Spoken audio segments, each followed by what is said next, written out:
하나님 말씀을 함께 나누겠습니다. 참 좋으신 하나님 아버지, 오늘 하나님께서 특별히 구별해서 세상 가운데 있다가 주님 전으로 불러주셨습니다. 우리를 만나주시기를 원하고 우리에게 당신의 기쁜 소식을 전해주시기를 원하여서 하나님, 지친 마음들을 주님께서 인도해 주셨습니다. 하나님, 오늘 우리의 심령 가운데 하나님이 부어주시는 그 위로와 또 회복이 우리 중심으로부터 일어날 수 있도록 하나님 함께하여 주시옵소서. 간절한 마음을 주시옵소서. 주님이 들으실 만큼 우리의 중심 앞에 하나님, 정말 하나님 앞에 그런 절박한 마음으로 하나님 앞에 나올 수 있는 저희 모두가 되게 하여 주시옵소서. 예비하신 말씀으로 하나님, 고쳐질 것은 고쳐지게 하여 주시고 회복될 것은 회복되게 하여 주시고 살아계신 하나님이 경험되어지는 그런 귀한 예배가 되게 하여 주옵소서. 예수님의 이름으로 감사하며 기도합나이다. 아멘. 반갑습니다.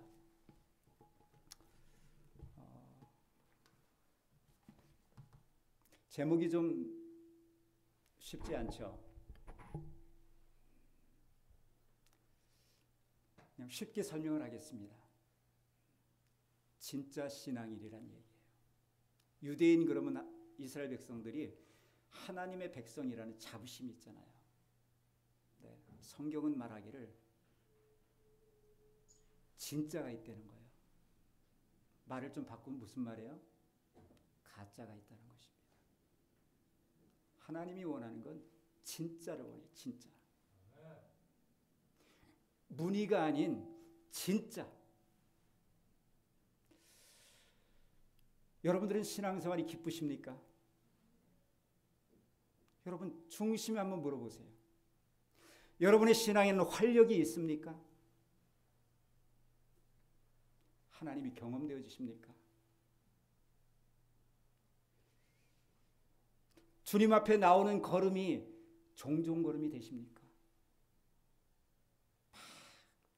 마음이 달려오고 계십니까? 이 마음을 회복해야 돼요.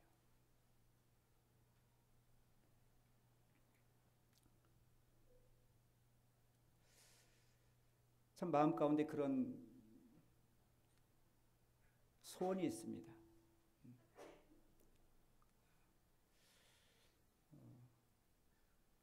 정말 여러분들이 그 복되신 하나님을 실제로 좀 누렸으면 좋겠어요.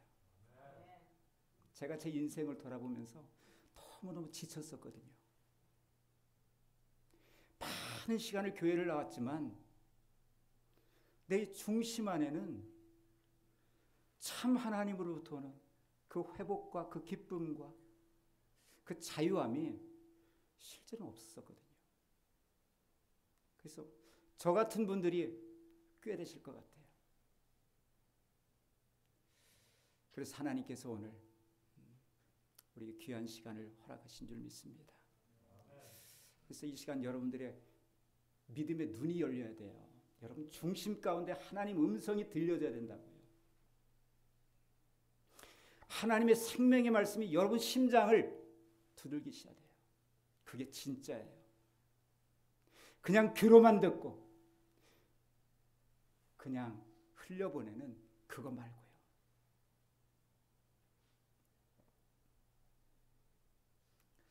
지금 나는 믿음 안에 있습니까? 성경이 말하는 그 길, 나는 그 길에 들어서 있습니까? 여러분이 만약 이 일에 깊은 고민이 생긴다면 하나님의 축복의 문이 열리는 것이에요. 여러분들을 위한 그 메시지가 아니라 하나님이 여러분들에게 갖고 있는 그 관심, 거기에 눈이 열려져야 된다고요. 그런 시간이 되기를 원해요. 그런 주님을 만나기를 원해요. 오늘날 현대인들의 신앙의 모습을 보면은요, 참 안타까운 부분이 많아요. 그냥 종교적인 그런 신앙의 모습이 많아요.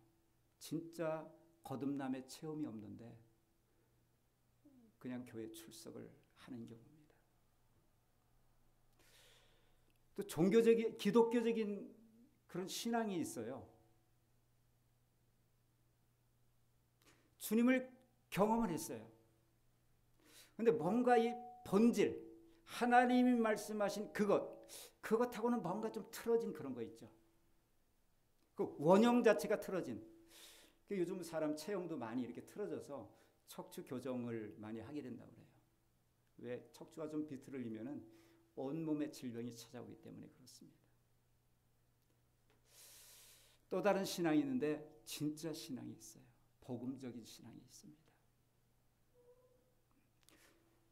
복음적인 신앙이란 진정한 하나님의 그 생명, 하나님의 DNA가 그 심장 속에 들어와서 그의 삶을 정말 변화시키는 거예요. 성경이 말하는 바로 그 사람. 하나님은 그 사람을 원해요. 하나님은 그런 사람이 되기를 원해서 여러분들이 부르셨어요.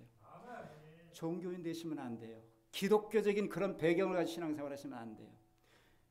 복음이 내 삶을 지나가야 돼요. 그게 필요하다는 것입니다.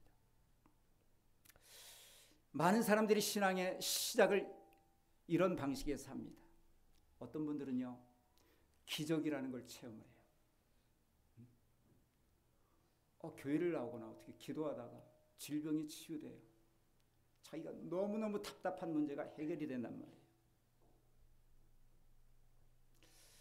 근데 그런 분들 자세히 보면은요, 많은 경우는 성경적인데도 이게 성경이 말하는 그 신앙으로 잘 안 나가진 경우가 많다는 거예요. 특별히 이스라엘이 그랬어요. 하나님의 10가지 재앙을 받거든요. 어마어마한 홍해를 가르는 거. 여러분들도 보고 싶겠지만은 그런 경험을 했어요. 하늘에서 만나가 내리고요. 메추라기가 떨어지고 구름 기둥과 불 기둥을 경험했어요. 근데 하나님이 원하는 신앙을 갖지 못하는 거 있죠.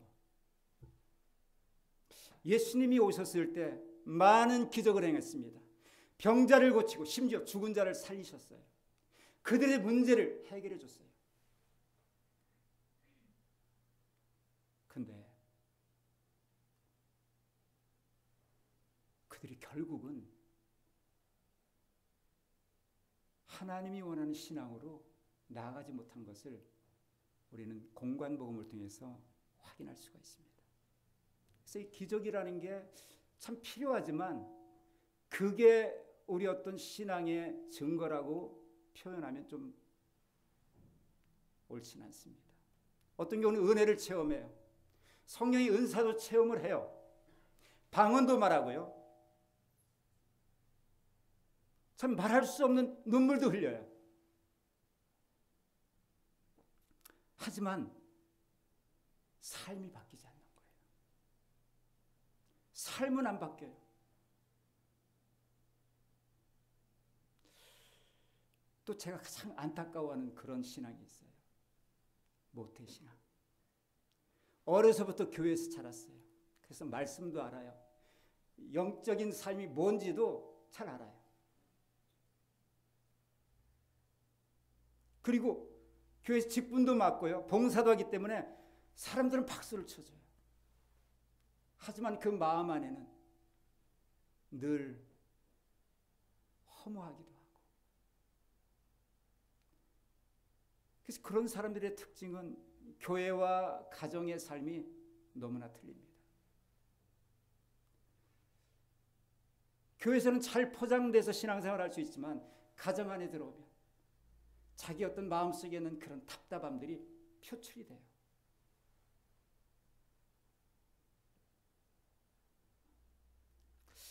너무나 귀한 거예요, 다. 하나님이 일면은 귀하게 보십니다. 그러나 진짜 복음은요, 그런 게 아니에요. 진짜 복음은 하나님의 능력이라고 되어 있어요. 하나님의 강력한 능력이에요. 그 복음을 지나면요, 그 어떤 인생도 변한다니까요. 우리는 그 복음을 만나야 돼요. 그죠? 복음이 무엇입니까? 복음의 핵심은 예수가 그리스도시고 그분이 우리를 위해 십자가에 죽으시고 부활하신 거예요. 그걸 알고 믿는 게 복음이에요.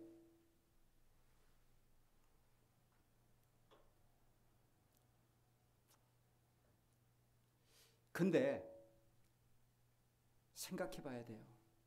여러분들 예수님 믿잖아요. 대답이 없으시네. 예수님 영접하셨잖아요. 십자가 믿잖아요. 그분의 보혈이 여러분의 죄를 씻은 걸 믿잖아요. 그분이 부활하신 걸 믿잖아요. 어디로 믿습니까? 우리 자신 한번 돌아보자고요. 머리로 믿는 건지 내 가슴에 부딪힌 건지. 우린 지식은 충만해요. 누구 앞에서도 얘기할 수 있어요. 하지만 이 복음이요, 가슴에 부딪혀야 되는 것입니다. 복음은 하나님의 능력이라고 말해요. 고린도전서 1장 18절, 로마서 1장 16절, 내가 복음을 부끄러워하지 아니하노니 이 복음은 모든 믿는 자에게 구원을 주시는 하나님의 능력이 됨이라. 하나님의 복음을 만났는데 그 인생 하나를 변화시켜주지 못한다? 그런 하나님을 왜 믿습니까?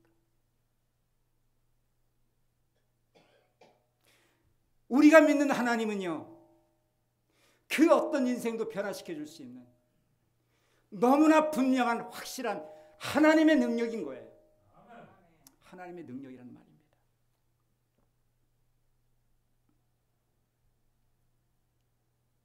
왜 이 하나님의 능력이 우리의 심장 안에 들어오지 못할까요? 이게 고민인 거예요. 다 믿잖아요.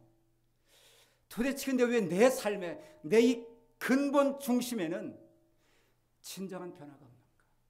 나는 어떻게 예수 믿으면서도 세상에 똑같은 가치관을 가지고 그렇게 살아가는가?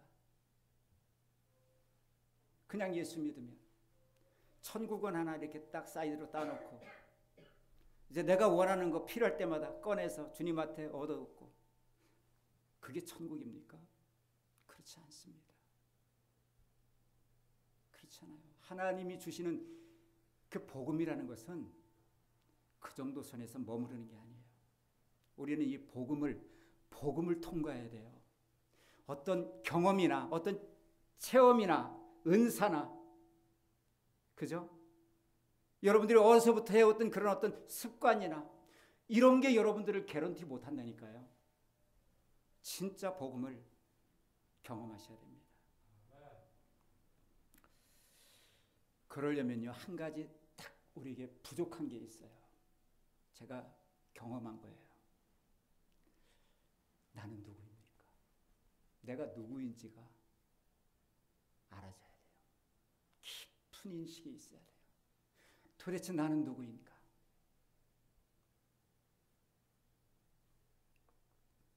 예수님께서 이렇게 말씀하세요. 마태복음 9장 12절 13절을 보니까 병든 자에게라야 의원이 필요하대요. 그러면서 나는 죄인을 부르러 왔다. 이렇게 말씀을 하세요. 무슨 말이에요? 내가 병든 것이 진단이 되고 내가 받아들여야 누구를 찾아갑니까? 의사를 찾아가는 거예요. 내가 지금 암이라는 심각한 진단을 받았어요. 근데 내가 받아들이기가 싫은 거예요. 그래서 의사를 거부해요. 그럼 그 사람에게는 기회가 없는 거예요. 주님이 말씀하세요. 나는 죄인을 불러 회개케 하기 위하여 구원하러 왔다고 하십니다. 무슨 말이에요? 내가 죄인이라는 거에 대해서 깊은 인식이 있어야 된다는 거예요. 나는 정말 죄인이야. 죄인 맞죠? 대부분 물어보면 물론 죄인이죠. 죄인 맞습니다.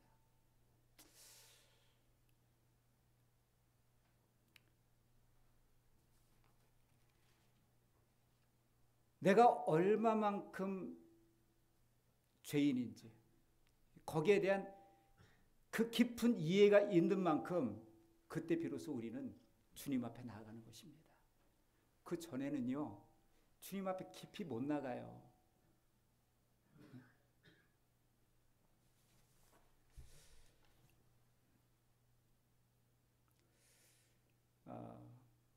우리 사람들에게 가장 치명적인 문제가 뭘까요?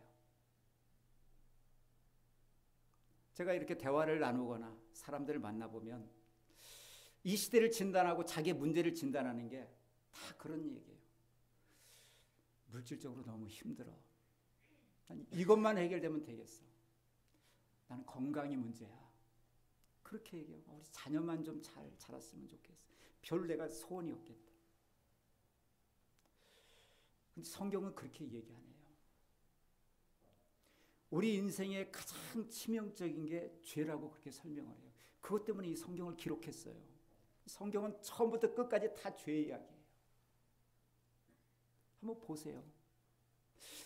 이 죄라는 게 우리를 얼마나 실패시키고 우리를 절망 가운데 우리를 죽음의 멸망의 자리로 이끄는지 여기에 대한 심각함을 우리가 알아야 돼요.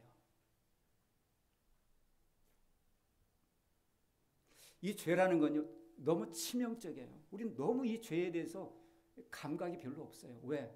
늘 그 속에 살으니까. 근데 성경은 그 부분을 깊이 이야기를 합니다. 지금 내 본질이 어떤지 우리는 생각해요. 그래도 나는 좀 쓸만한 구석이 조금은 있어. 저 개차반들 있잖아. 그러면서 우리 자신은 거기에다가 적용을 안 해요. 그러니까 예수님이 우리 삶에 그다지 그렇게 내가 좀 급할 때만 좀 필요한 분이시지 이 내 문제를 나의 이 절박한 문제를 나의 이 답답한 문제를 그분이 해결할 것이다라고 그분 앞에 나아가야 되는데 여기에 대한 심각성이 부족하다는 것입니다. 성경을 읽다 보면은요 이 죄란 영향력에서 모든 인류가 벗어나지 못해요. 다 그 문제예요. 그 문제 때문에 인류가 너무너무 고통을 당하고요. 너무너무 수고로운 인생을 살고요. 해결이 안 되는 거예요. 이 죄는 우리를 완전한 절망으로 이끌고 갑니다. 심지어 이 죄는요 우리를 죽음의 자리로 이끌고 가요. 우리를 실패시키고 우리를 저주 가운데 있게 하고요. 죽음의 자리로 우리를 이끕니다. 이만큼 심각한 것이 죄라는 거예요. 우리가 이 죄에 대한 좀 깊은 인식이 하나님의 말씀을 통해 하나님이 나를 지금 누구라고 하는지 어떤 상태라고 하는지 이게 들려져야 돼요. 이 음성이 하나님이 내게 하는 이 음성이 들려져야만 그때 비로소 우리는 주님을 찾게 돼요. 주님의 십자가가 이해가 그때가 돼요. 십자가 이해가 돼야 돼요.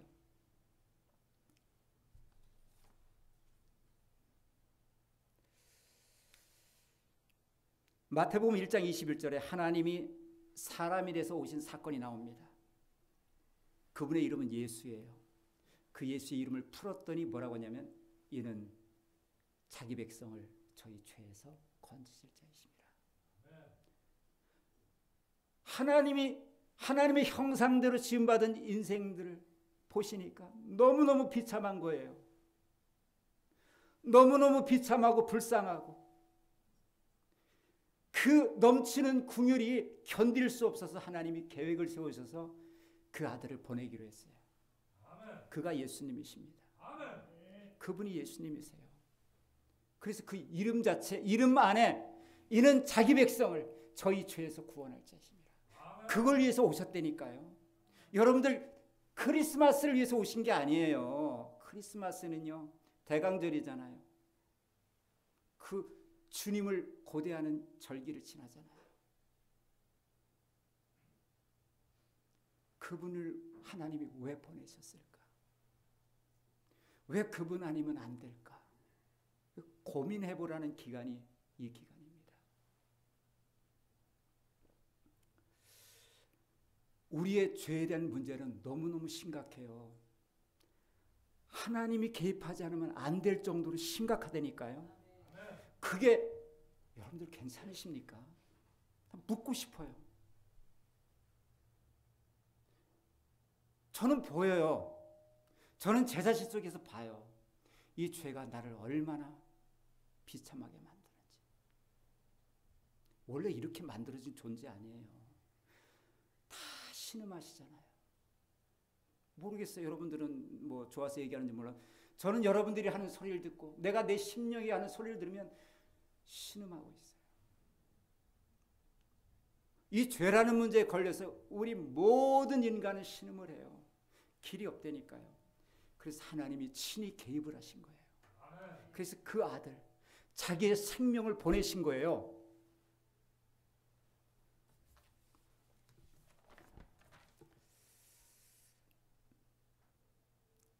성경을 한번 여러분들도 깊이 읽어보세요. 그 눈으로. 이 죄의 영향력 아래 그 어떤 사람도 자유하지가 않아요. 아무도 벗어날 수가 없어요. 성경을 읽다 보면요, 인생이 실패하는 모습이 보여요. 저주 가운데 빠지고 관계가 틀어지고요, 죽음으로 내몰리고요. 다 그 이야기예요. 우리는 얼마나 심각한 세대에 사는지 여러분들 아십니까? 온통 죄 문화 가운데 살아요. 네? 말하는 거, 생각하는 거, 행동하는 거 온통 죄 속에 쩔어 있기 때문에 요즘은 죄가 죄인지도 몰라요. 요즘은 죄 짓는 사람을 옹호한다니까요. 영화 봐봐요. 조폭 영화 나오면요, 나도 저런 사람 되고 싶다고 다 그래요. 두목되고 싶다고. 우리 마음속에 그런 것들이 깊이 뿌리를 내리고 있어요. 죄가 죄인지도 모르는 그런 시대 가운데 우리가 살고 있습니다. 아담도요, 가인도요, 노아 시대 그 모든 사람들도요, 이 죄의 영향력에서 벗어나질 못해요. 아브라함도 그래요. 야곱도 그랬고요. 모세, 심지어 다윗이요, 우리가 흠모하는 위대한 신앙인이 그 죄에 사로잡히는 걸 보세요. 여러분, 죄에게 생명이 있는 거 아세요? 죄가 살아있는 걸 아세요? 죄는 우리가 흔들할 수 있는 그런 부분이 아니에요. 얼마나 우리의 지체 속에, 우리의 생활 속에, 이 세상 환경 가운데 완전히 우리를 장악해버렸다니까요. 성경 보면서 이 눈이 열려야 돼요. 왜 주님이 왜 오셨는지가 그래야만 우리 눈이 열려요. 로마서 7장 24절을 보면은 사도 바울의 깊은 절규가 나와요. 뭐라고 하냐면,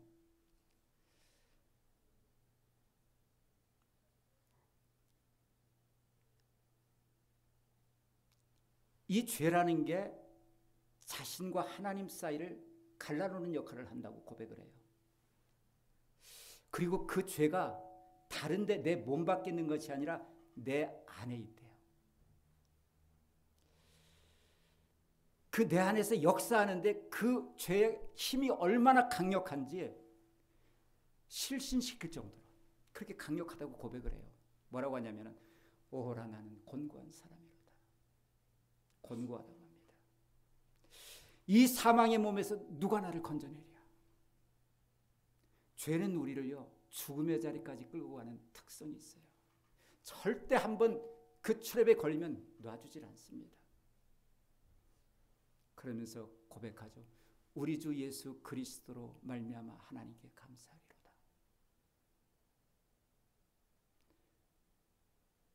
우리 주님께서 우리 죄 문제에 직접 관여를 하셔서 그분이 이 세상의 모든 죄를 홀로 짊어지고, 그죠? 죄 없으신 그분이 십자가에서 비참하게 저와 여러분의 그 절망을 풀어내신 분이에요. 성경을 잘 보셔야 돼요. 주님이 겟셋마네 동산에서 하나님께 기도하잖아요.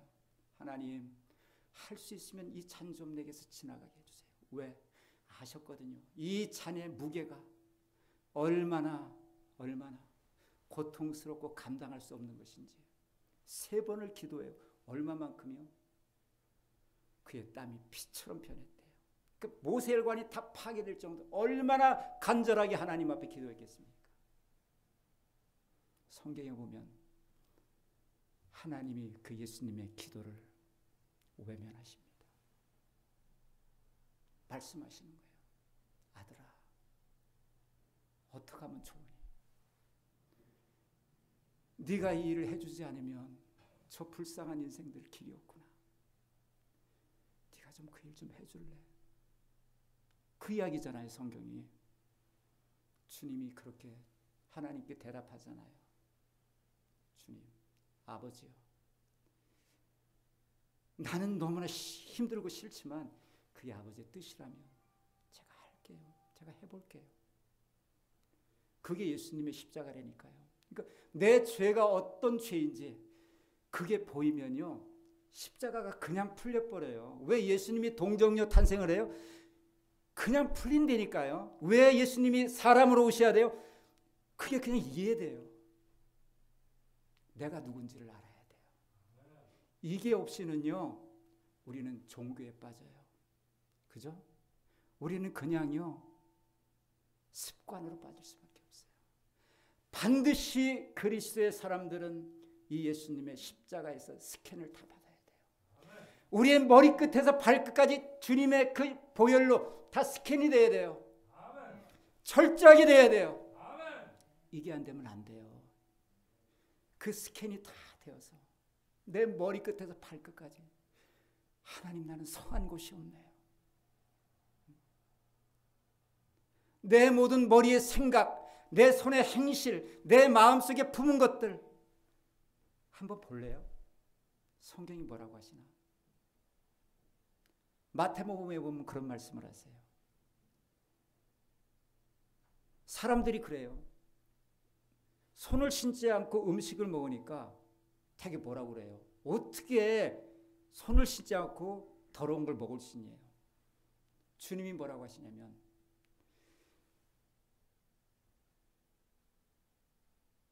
그 손을 씻지 않고 먹는 것이 사람을 더럽게 하는 게 아니다. 네 입에서 나오는 것이 사람을 더럽게 한다. 그게 뭐냐면 네 입에서 나오는 게 네 마음에서 나오는 거다. 그게 너희를 더럽게 한다. 그게 뭐냐? 악한 생각, 살인하는 마음, 간음, 음란, 도적질. 우린 다 피하고 싶지만요, 그게 우리 안에 있다니까요. 그게 우리 안에 있어요. 우리는 우리 자신을 하나님 말씀 통해 정확히 봐야 돼요. 하나님 말씀은 검이라고 그러잖아요.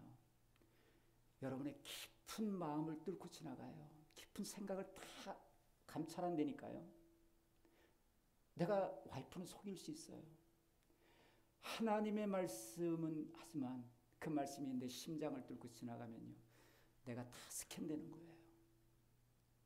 우리는 하나님의 말씀 앞에 스캔이 되고 내가 어떤 존재인지에 대해서 적나라하게 보실 수 있어야 돼요. 이 눈이 열려야만 그때 비로소 왜 주님이 십자가를 지셨나? 그게 저 누구 때문이 아니라 나라는 겁니다. 네? 그게 복음을 통과한 신앙이라고 하는 거예요. 그 속에서 나를 발견하고 하나님 앞에 나아가는 거예요. 하나님, 맞네요. 그 고백을 하는 것입니다. 로마서에 보면은요, 저희가 2장에 있는 말씀을 읽었는데 1장 18절에서 3장 20절까지 보면 무슨 내용이 나냐면 하나님이 우리 인간들에 대한 진단이 나와요. 진단서. 첫째, 로마서 1장 18절에서 32절까지 15절에는 무슨 말씀이 나냐면 이방인들, 하나님 알지 못하는 세상 가운데 있는 사람들에 대해서 하나님의 진단이 나와요. 뭐라고 하냐면요, 참 그래요. 입에 담지 못할 그 마음들을 품고 살아간대요. 하나님을 마음에 두기 싫으니까 우상을 숭배해요.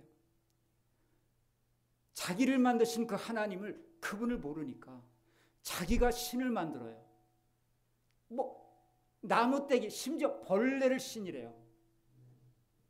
세상에 사람이 그런 일까지 해요. 그리고 하나님이 분명히 순리로 쓰게끔 만드는데 영리로 쓴대요. 남자가 남자와 더불어, 여자가 여자와 더불어 부끄러운 짓을 한다. 성경은 간단하게 말해요. 저희가 그 마음에 하나님 두기를 싫어하네. 한 사람도 이해가 없어요. 그러면서 뒤에 1장 29절에서 27절에 29절까지 한번 읽어보세요. 여러분들 생각에 머리에 담기도 싫은 그 더럽고 추한 인간의 그 내면에 있는 그 우글우글거리는 그 더러운 부분들을 다 드러내십니다. 하나님이 세상에 있는 모든 사람들에서 그렇게 진단을 한 거예요. 그리고 2장 1절부터 3장 9절까지 37절에 할애를 하는데 저와 여러분들을 향해서 하는 말입니다. 스스로 하나님의 백성이다. 나는 유대인이다. 나는 하나님께 선택받았다 하는 사람들에 대해서 37절에 걸쳐서 이야기를 해요. 뭐라고 얘기하냐면 너희는 스스로 자기 의에 도취된 자들이다. 너희들이 하는 걸 보면 이방인하고 다를 바 없이 행하면서 너희의 마음은 너무너무 고집스럽다. 그리고 나는 하나님의 자녀라고 한다. 하나님이 지적을 해요. 너의 실상을 보지 못하는구나. 안약을 사서 발라봐라. 네 자신을 한번 스캔해봐라. 이야기를 하시는 거예요. 우리들에게 잘 들으셔야 돼요. 하나님은 우리가 더 핸들하기가 어렵다는 거예요. 37절이나 걸쳐서 이야기한다니까요. 우리는 안전하다, 괜찮다, 하나님 자녀다 그러는데 성경은 37절이라는 이방인들에게 했던 그 배 이상에 된 부분을 할애해서 유대인이라고 하는 사람들을 이야기하는 거예요. 왜요? 우리 마음이 그렇게 굳어져서요. 더 힘들다는 얘기예요. 우리가 돌이키기가 어떤 면에서는 더 힘들어요. 그걸 보실 수 있어야 돼요. 그러면서 하나님의 진단을 하신다면 진단서가 반드시 있어요. 병원 가면 그러잖아요. 진단한 다음에 진단서를 띄워주잖아요. 진단서가 나옵니다. 뭐라고 나오냐면요. 로마서 1장 3장 19절에 이렇게 진단을 해요. 이는 모든 입을 막고, 무슨 말이에요? 하나님의 진단 앞에 할 말 없습니다. 동의하는 거예요. 할 말. 내 얘기입니다. 그 고백한다는 거예요. 그리고 온 세상의 심판 아래 있게 하려 합니다. 내가 심판 아래 있다는 것을 알게 하려 한다는 거예요. 이방인이건 유대인이건 스스로 하나님의 백성이라고 예배를 드리고 하는 우리들에게 보라는 거예요. 우리 실상을.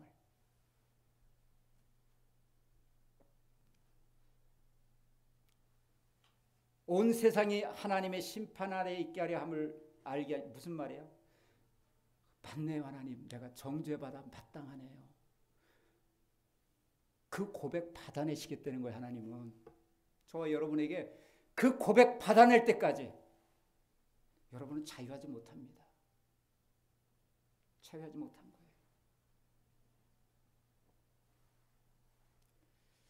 하나님, 나한테 길이 없습니다. 하나님 말씀 듣고 보니 내가 그런 존재네요. 나는 그래도 조금 내 걸로 뭐 드릴 게 있고 뭐 이렇게 내세울 게 있는 줄 알았는데 하나님 말씀을 듣고 보니 나는 망했습니다. 하나님은 이 고백을 받아내십니다. 그러면서 3장 21절 이렇게 말합니다. 이제는 그 고백을 받아내신 후에 그 하나님의 준엄한 우리의 심장을 관통하시는 그 말씀으로 나를 스캔하고 난 다음에 하신 내 고백 후에 이제는 그때 비로소 치유가 시작되는 거예요. 그때 비로소 회복이 시작돼요. 신앙에서 가장 중요한 게 나를 보실 수 있어야 돼요. 그냥 있는 거에 덕지덕지 뭔가 이렇게 덮어 씌우셔도 되는 게 아니에요. 나를 완전히 벌거벗기셔야 돼요. 하나님 말씀 앞에. 그리고 나를 봐야 돼요. 내가 이런 자입니다. 하나님 나 어떻게 하면 좋아요? 이 고백을 받아내시는 거예요. 하나님 나 좀 불쌍히